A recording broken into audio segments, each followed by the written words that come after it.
It's my pleasure now to introduce the student who was selected to represent the graduating class, Greg Oliver.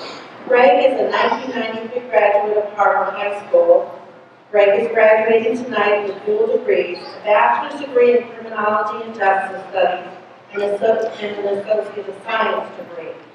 He is a member of Alpha Phi Sigma, the Criminal Justice Honor Society.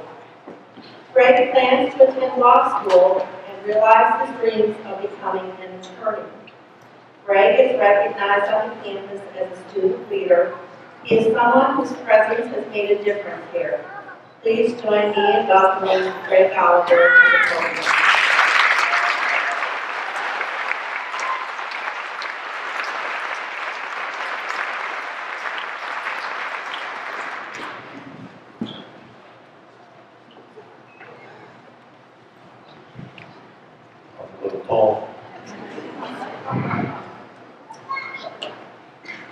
Good evening, everyone.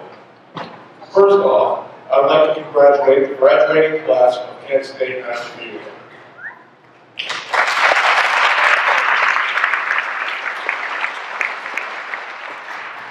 Today, we recognize those who have put forth the effort and shown the drive to better themselves and also the world around them.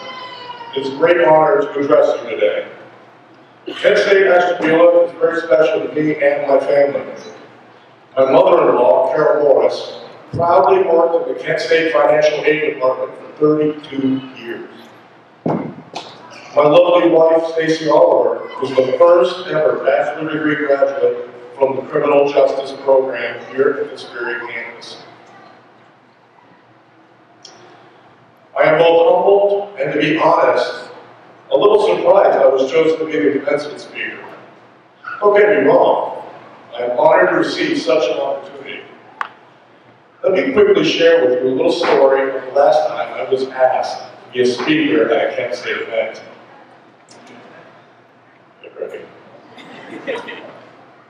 When I decided to take classes at Kent State University at KSUA, I was worried. Worried I couldn't do well enough to keep up with the other students, and worried I wouldn't pass my classes. Not only did I pass my classes, I did well enough to make the Dean's and President's list in the spring of 2012. I was asked personally by Dean Stockton to be the student speaker at the Dean's and President's reception. Needless to say, I was overwhelmed with both shock and pride. I had met the Dean just a few days earlier. She and I were both in line at the cafeteria waiting to order our food. When I ordered my food, just as a goof, I asked the person working behind the counter to put it on the Dean's tab, because she couldn't afford it. We had a good laugh, and I whispered to the worker to put it on my tab and not the Dean's. What I didn't know was the Dean did in fact pay for my food after I walked away. It was a bold joke. If there are any new students in attendance tonight, a little advice. Do not tell the Dean of the university to pay for your stuff. Only at a place like Kent State KSUA would something like this happen. But there's more to the story. Oh yeah, me ordering the Dean about this is the worst thing that I did. When I made the speech at the Dean's List reception, the Dean shared the story of how we met, and I was a little embarrassed. I sheepishly took the stage as the Dean made her way down the steps. I felt I needed to address the story, give it a little context. So I muttered into the lamplight on the first thing that came to mind. I said, I guess the Dean's my sugar mama.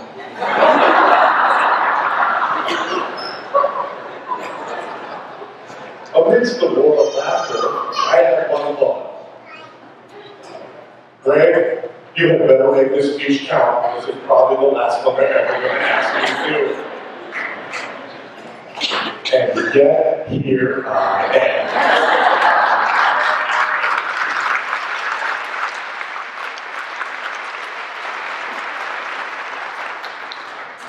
All I can say is whatever chaos ensues in this speech, you were born.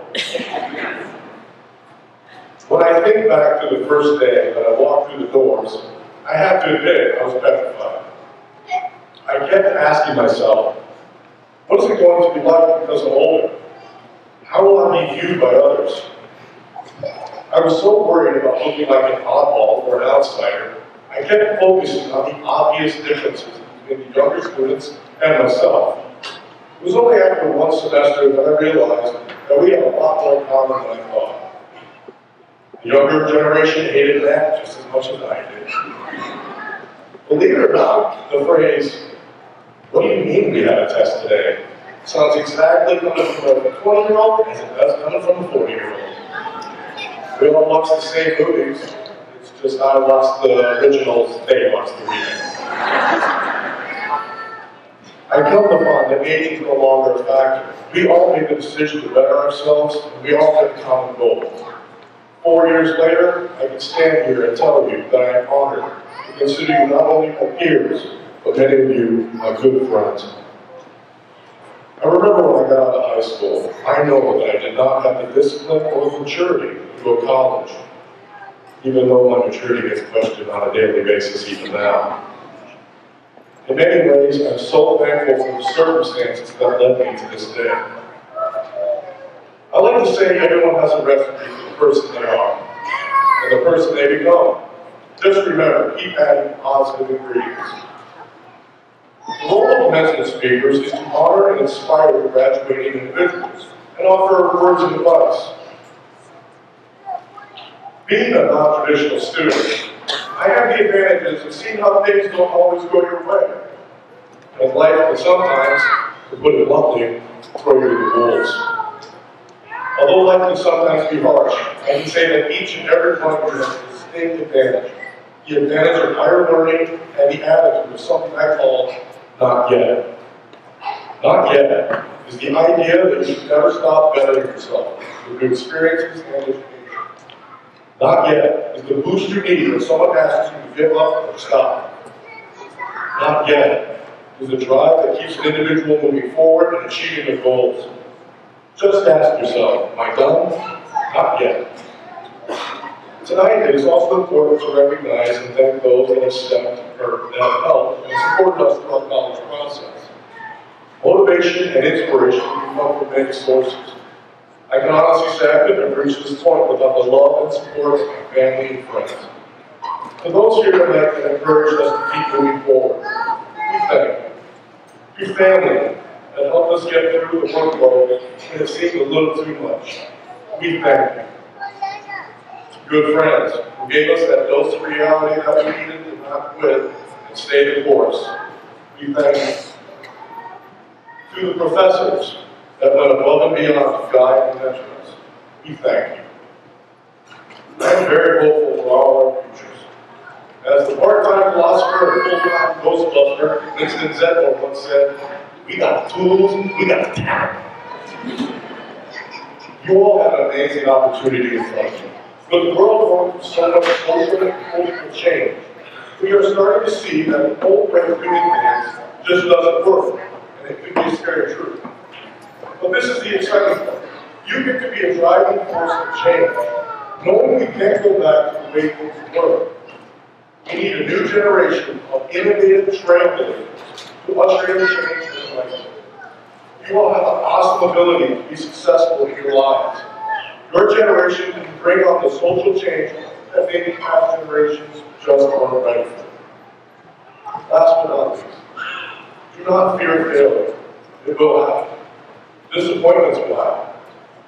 Being an individual with little life practice, I can honestly say some of my greatest failures have eventually led to my greatest successes. Failures have hurt. Failure is just a rebound. Never let failure lead to defeat. You're better than that, you're stronger than that. You all earned your futures. Fate might not make it easy for you to get it. Not confident, but you have to drive to reach your goals. So when life gets a little rough, those obstacles in your way, you can say, go ahead, throw me to the moon. Don't be surprised if I come back and lead you back.